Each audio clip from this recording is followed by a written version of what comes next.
Bienvenue à Café Théo, le podcast qui vous propose de vous poser quelques questions, le temps d'un café gourmand avec Matt Moury et Jacques Nussbaumer. Nous sommes très heureux de vous retrouver pour ce rendez-vous théologique qui cherche à stimuler la réflexion dans le cadre d'une foi et d'une piété évangélique. Café Théo, c'est le rendez-vous des curieux en pèlerinage sur le chemin de la foi. Pour ce dernier numéro de notre première saison, nous bouclons le cycle consacré à l'Évangile. Dans les 2 épisodes précédents, nous avons réfléchi à la manière dont les évangiles et les épîtres révèlent l'évangile de Jésus-Christ sous ses différentes facettes.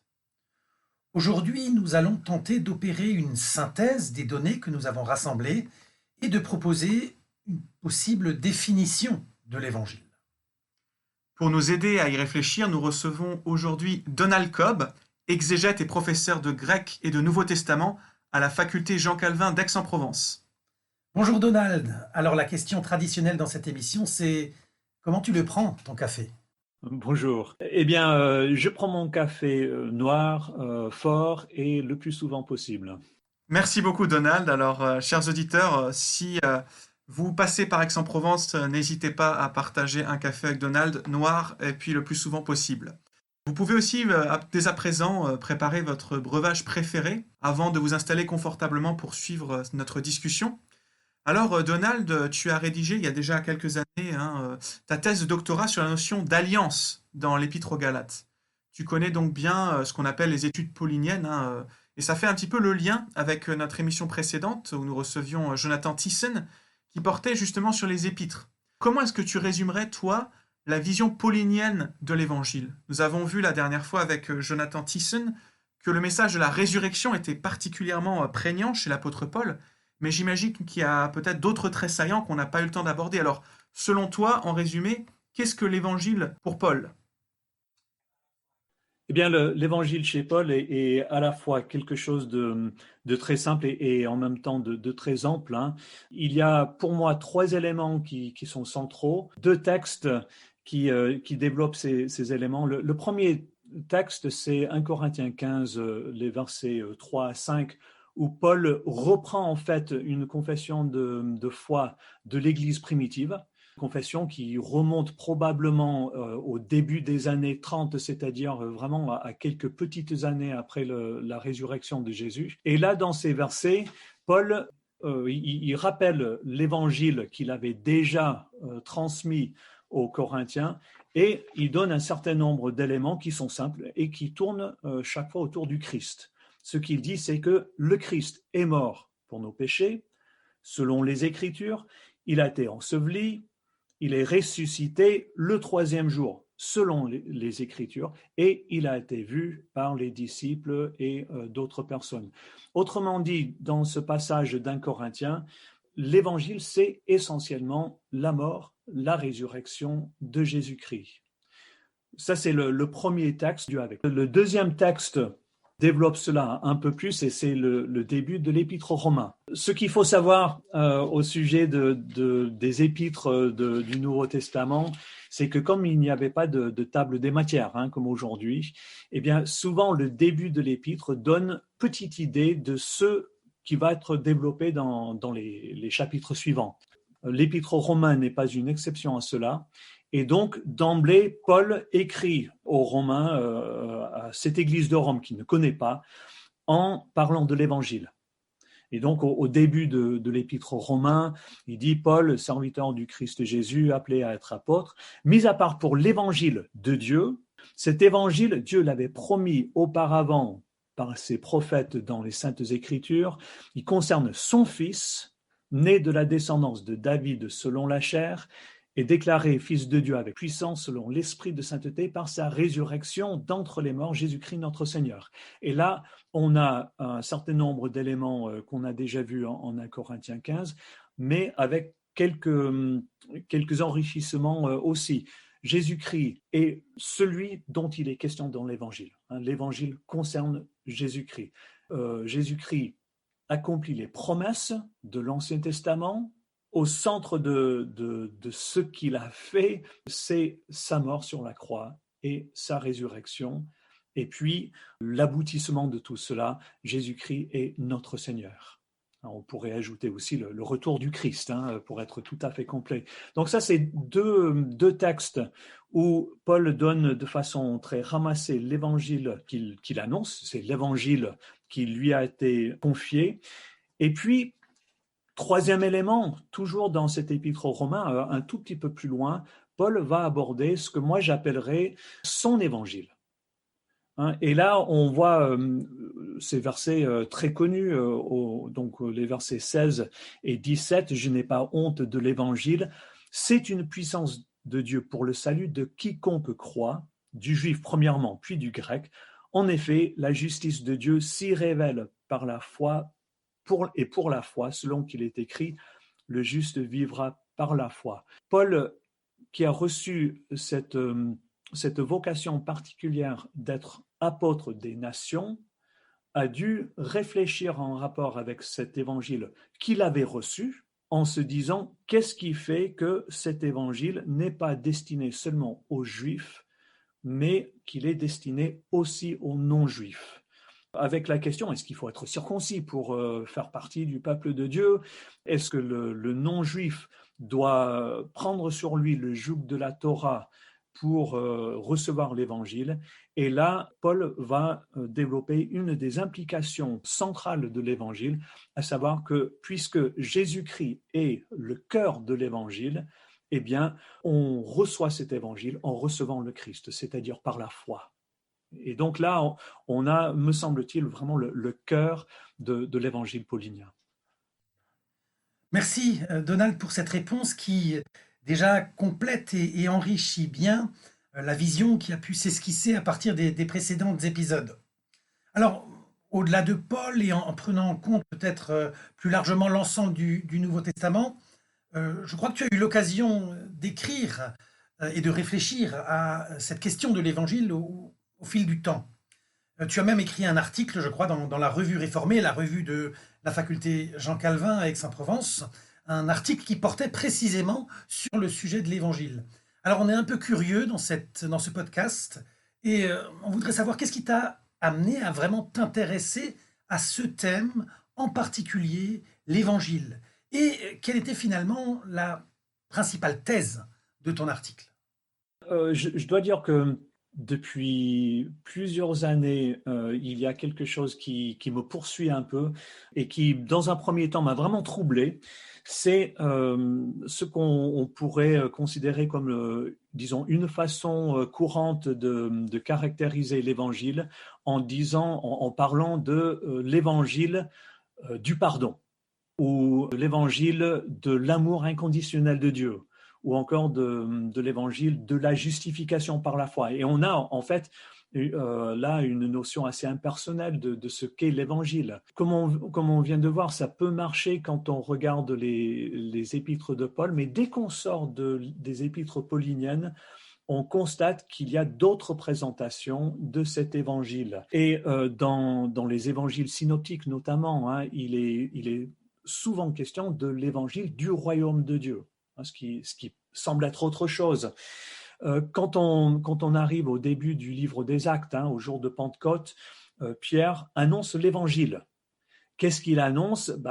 Que Jésus-Christ, dont la venue a été promise par les Écritures, est mort, il a été crucifié, mais il est ressuscité, il est Seigneur.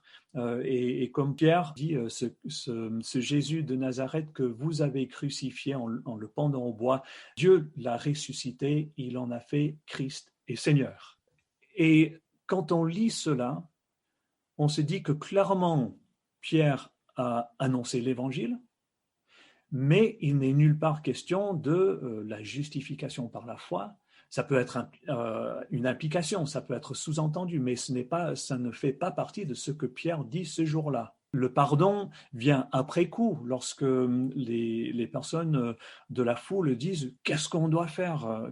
quand ils entendent ce message. Mais c'est une réponse à leur question, ça ne fait pas partie du message que Pierre délivre lui-même. Cette tension entre cette façon typique de décrire l'Évangile, et ce qu'on voit ailleurs dans le Nouveau Testament m'a beaucoup troublé pendant plusieurs années.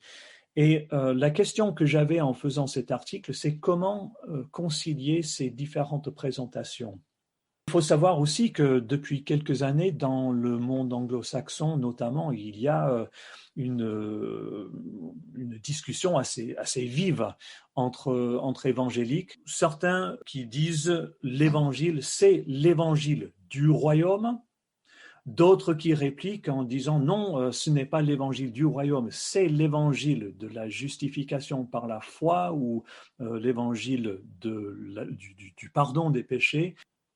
Il me semble que lorsqu'on regarde attentivement les données du Nouveau Testament, il y a là une fausse opposition. Une querelle de mots finalement ? Pas forcément une querelle de mots, mais je pense que les deux choses ont du vrai, mais que finalement l'essentiel se trouve ailleurs.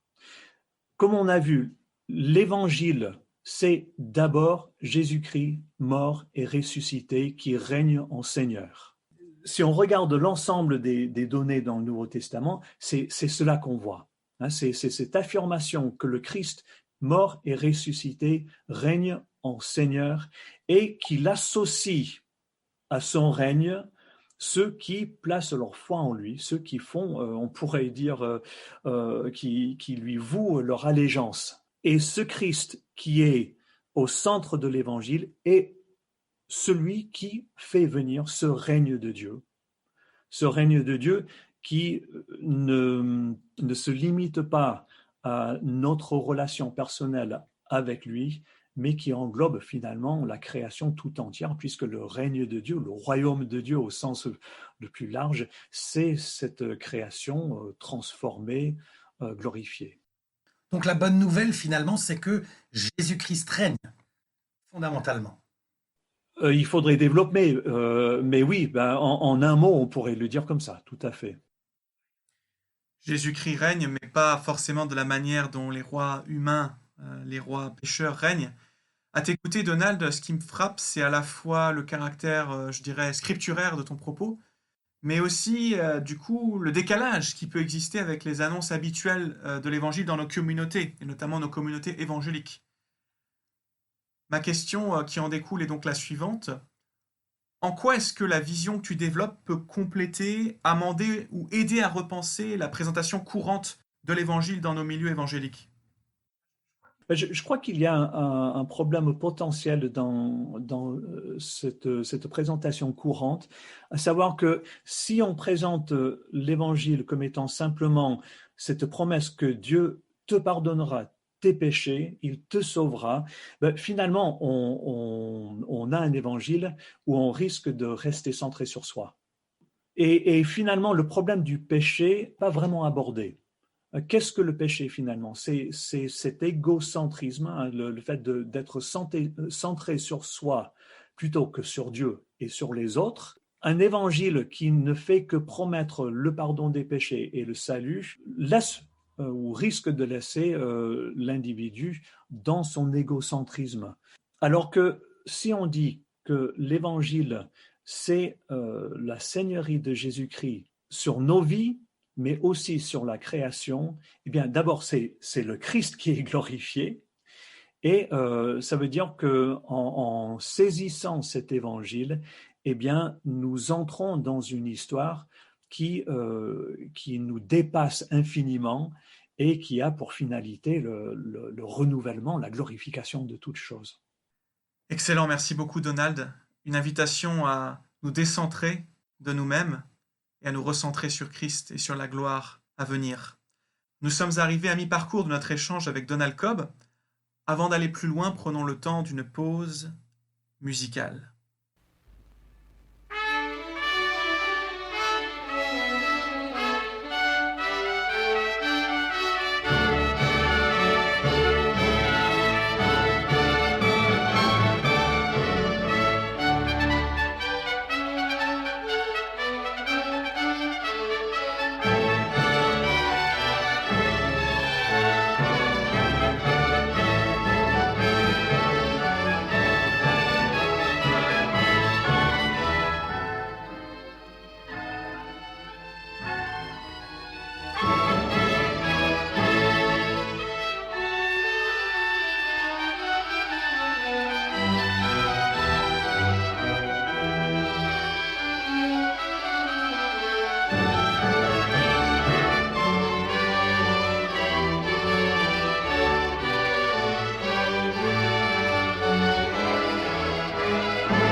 Nous sommes de retour avec Donald Cobb, qui enseigne le grec et le Nouveau Testament à la faculté Jean Calvin d'Aix-en-Provence, et qui nous aide aujourd'hui dans cet épisode à réfléchir à la manière d'articuler au mieux l'Évangile.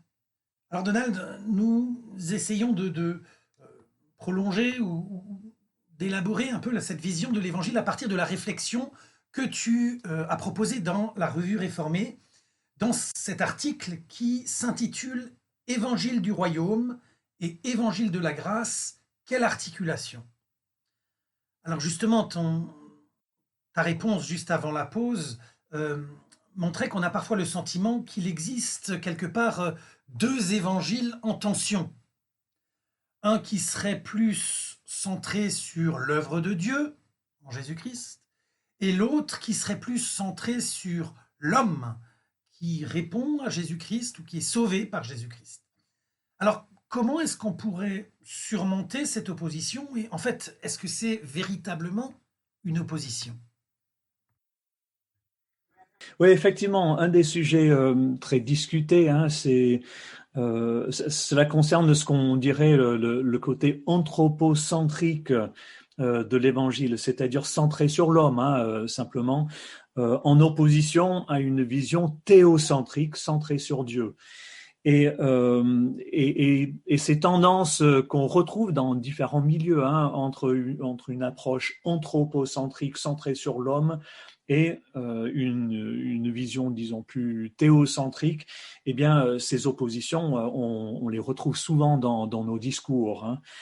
Et on peut se poser la question, est-ce que l'Évangile, finalement, est théocentrique ou est-ce qu'elle est anthropocentrique ou est-ce que c'est autre chose? Alors, d'une certaine façon, on peut dire que oui, tout à fait, l'Évangile est théocentrique, elle est centrée sur Dieu, c'est l'Évangile du royaume de Dieu. C'est l'Évangile qui annonce que Dieu règne, que Jésus-Christ est Seigneur. Donc, Dieu est réellement au centre de cet évangile. C'est l'évangile de la Seigneurie de Jésus-Christ.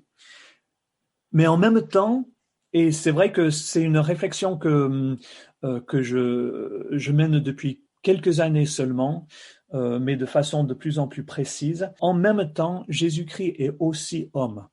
Paul va dire que Jésus-Christ est le dernier Adam, il est le chef d'une nouvelle humanité, il est l'homme parfaitement obéissant, il est en quelque sorte les prémices de ce que nous serons. Paul va même plus loin en disant que c'est Jésus-Christ qui est notre salut, il est notre justification, il est notre sanctification, il est notre rédemption, et cela est dit de Jésus-Christ, fils de Dieu, mais de Jésus-Christ, homme aussi. La promesse de l'Évangile, finalement, c'est que tel il est, tel nous serons lors de son retour. Lorsque nous serons à notre tour glorifiés et transformés en son image. Donc finalement, cette glorification de Jésus-Christ entraîne comme conséquence notre glorification avec lui. Et cela veut dire que finalement, cette opposition entre un évangile centré sur Dieu ou un évangile centré sur l'homme, c'est quelque part, ce n'est ni l'un ni l'autre. On n'est pas dans quelque chose d'anthropocentrique où je ne me soucie que de moi, mais l'homme glorifié est au centre, Jésus-Christ est au centre, et du coup, nous sommes associés à tout ce qu'il est. Il y a ce passage en Apocalypse, chapitre 3, verset 21, où le Christ ressuscité fait cette promesse extraordinaire. Et il dit, « Le vainqueur, je le ferai asseoir avec moi sur mon trône, comme moi j'ai vaincu, et me suis assis avec mon Père sur son trône. » Il y a là quelque chose qui dépasse un peu ces catégories un peu trop simplistes finalement. Jésus-Christ est assis sur le trône, il règne, mais la promesse c'est de nous associer à son règne à tel point que nous prendrons place avec lui sur son trône. Je suis pas sûr de savoir ce que ça veut dire, mais finalement ce trône de Jésus-Christ est aussi le trône de Dieu. Et c'est là où on voit que ce Dieu d'amour a pour projet l'aboutissement de son évangile qui est sa propre gloire, mais l'association de sa créature à sa gloire aussi. Effectivement, j'aime beaucoup cette phrase d'Irénée de Lyon qui nous dit « La gloire de Dieu, c'est l'homme vivant ». C'est un théologien très ancien qui remonte au IIe siècle et qui avait peut-être déjà compris quelque chose de l'Évangile. Justement, j'ai l'impression, Donald, que tout ton propos vise un petit peu à remettre en question pour mieux articuler ces oppositions entre anthropocentrisme et théocentrisme, entre collectivité et individuel, mais peut-être aussi entre Ancien et Nouveau Testament.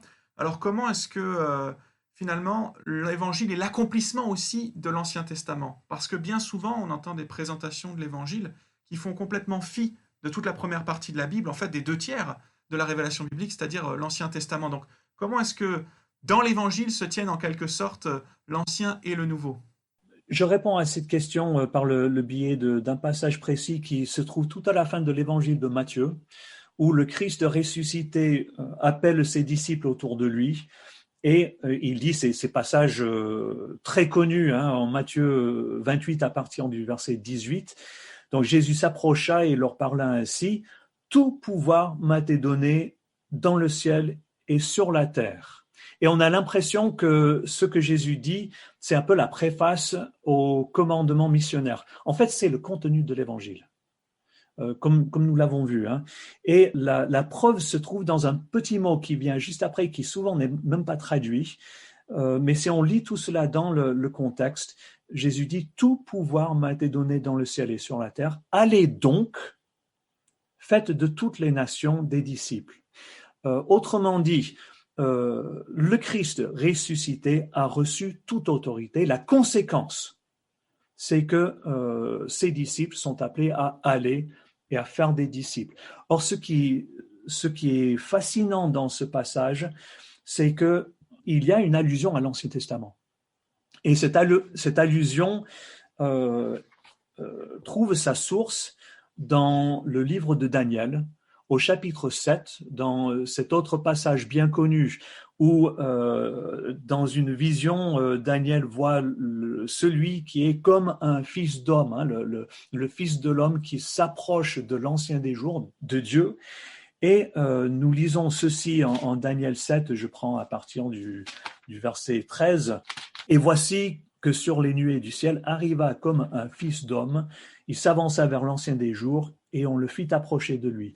On lui donna la domination, l'honneur ou l'autorité, c'est le même terme dans la traduction grecque.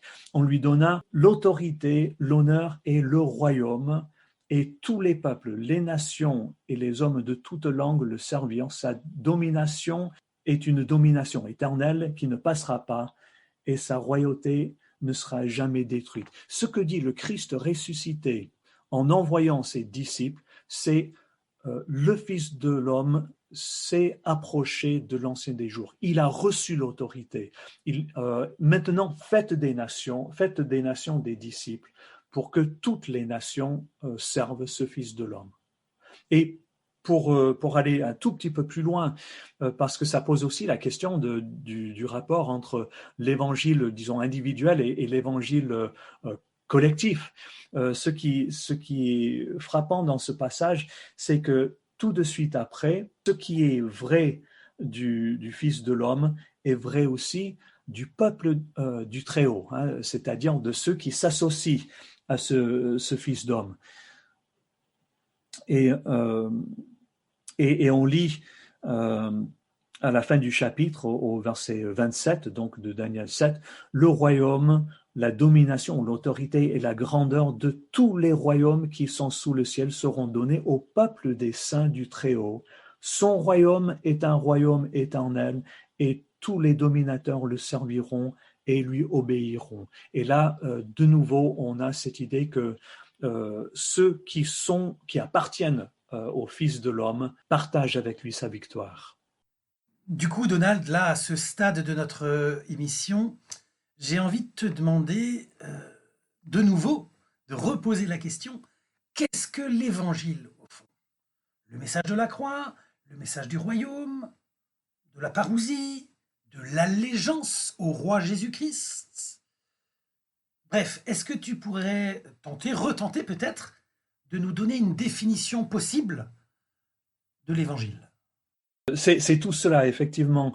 J'aime bien raisonner en termes de cercle concentrique, mais on pourrait commencer en disant que le noyau de la foi, c'est ce que l'Église ancienne appelait le mystère de la foi.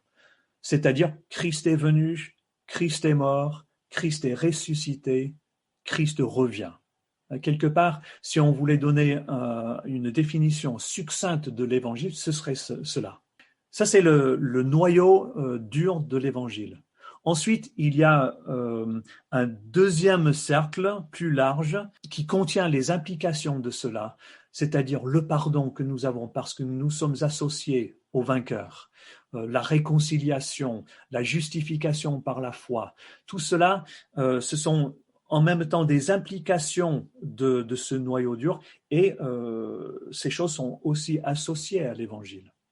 Et puis un troisième cercle plus large encore, c'est-à-dire les implications non seulement pour l'individu, mais pour la création tout entière. Et là, on retrouve cette idée de l'évangile du royaume, c'est-à-dire les conséquences de la mort, de la résurrection, de la seigneurie de Jésus-Christ pour la création tout entière. C'est fascinant. Je crois vraiment que l'évangile est assez simple pour être compris par un enfant de 4 ans et en même temps assez complexe pour empêcher de dormir des théologiens de 80 ans et plus. Alors, vous n'avez pas cet âge, messieurs, hein. Mais au fond, ce que j'aime avec l'évangile, c'est aussi qu'il n'est pas enfermable dans une définition figée et qu'en même temps, il peut être résumé, comme tu viens de le faire, hein, dans une définition dynamique qui permet d'intégrer différentes facettes. On n'a pas eu le temps de parler de tout, hein. On aurait pu parler de la dimension pneumatologique qui est mise en avant dans l'Épître aux Galates que tu connais très bien. Mais un des autres aspects fascinants de l'Évangile, c'est à la fois que c'est un message ancien, très ancien même, hein, mais qui revêt toujours un caractère actuel. C'est une bonne nouvelle qui doit sans cesse être proclamée et entendue dans l'Église et dans le monde. Mais comment est-ce qu'on s'y prend au juste? Comment est-ce qu'aujourd'hui, dans le contexte qui est le nôtre, comment communiquer l'Évangile dans notre société actuelle? Et comment le faire d'une manière qui ne soit, j'ai envie de dire, ni simpliste, ni réductionniste, tout en restant abordable et simple? Je dirais que pour moi en tout cas, de comprendre l'Évangile comme étant foncièrement centré sur Jésus-Christ nous aide à éviter certains travers, mais peut-être aussi à dire un mot particulièrement pertinent aujourd'hui. Si on dit qu'au centre de l'Évangile, il y a Jésus-Christ qui est sauveur, mais aussi Seigneur, que c'est lui qui règne, eh bien, cela a forcément des implications pour nous. Souvent, l'évangile, nous le présentons un peu de la façon suivante, accepte Jésus, tu seras heureux, tu connaîtras le bonheur. Accepte Jésus parce que tu as besoin de lui. Et on connaît la réponse la plus habituelle de ces personnes qui disent « Ouais, c'est très bien pour toi, mais finalement, Dieu, je n'en ai pas besoin personnellement. Mais si toi, tu en as besoin, c'est très bien. » Si on dit que l'évangile, c'est que Jésus-Christ est Seigneur, eh bien, l'obéissance n'est pas une option. D'ailleurs, quand on regarde le Nouveau Testament, on voit que cette annonce de l'évangile va de pair avec le fait que Jésus-Christ revient comme juge. Et donc, cette seigneurie, d'une certaine façon, n'est pas une simple option que je prends ou que je laisse si j'ai envie. Voilà, ça c'est un élément qui me paraît très pertinent.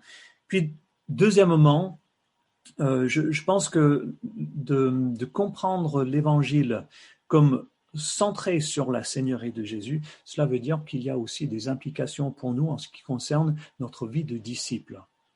Souvent dans l'Église, on reste un peu avec cette notion de l'Évangile du salut. J'ai pris la décision d'accepter l'Évangile, maintenant je suis sauvé, et il y a parfois la tendance à ne pas aller plus loin.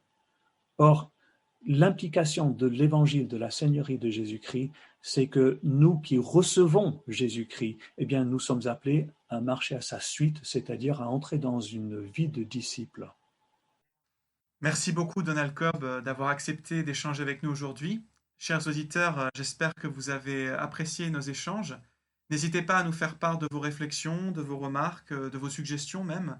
Vous pouvez nous écrire sur notre mail à contact@point-théo.com. Contact@point-théo.com. N'hésitez pas à nous contacter si vous le jugez bon. Mais avant de nous séparer, nous proposons, comme d'habitude, quelques ressources bibliographiques pour prolonger le débat, pour continuer à réfléchir à ces questions qui sont à la fois complexes et en même temps très riches. Alors bien entendu, nous vous conseillons de vous procurer le numéro 293 de la Revue Réformée, qui doit être en vente sur le site d'Excelsis, si je ne m'abuse. Et nous vous conseillons particulièrement de lire l'article de Donald Cobb, qui s'intitule « Évangile du Royaume et Évangile de la Grâce ». Quelle articulation! Donc vous retrouverez pas mal de pensées qu'il a développées aujourd'hui dans l'émission. Et toi, Donald, est-ce que tu aurais un ouvrage en particulier ou bien une ressource en particulier à recommander à notre public? Voilà, oui, peut-être au risque de donner l'impression de surtout vendre, de prêcher pour ma propre paroisse, je mentionnerai juste un petit livre qui est sorti aux éditions de Farel l'année dernière, je crois, que j'ai donc écrit, qui s'appelle L'espérance, comment demain transforme aujourd'hui, où j'aborde en particulier la question de la résurrection de Jésus-Christ et les implications pour nous aujourd'hui et dans la perspective du royaume. Très bien, alors puisqu'on est dans l'autopromotion sans, sans complexe, je crois que tu as aussi un ministère de vidéos sur YouTube qui est tout à fait pertinent. Est-ce que tu voudrais nous en dire quelques mots?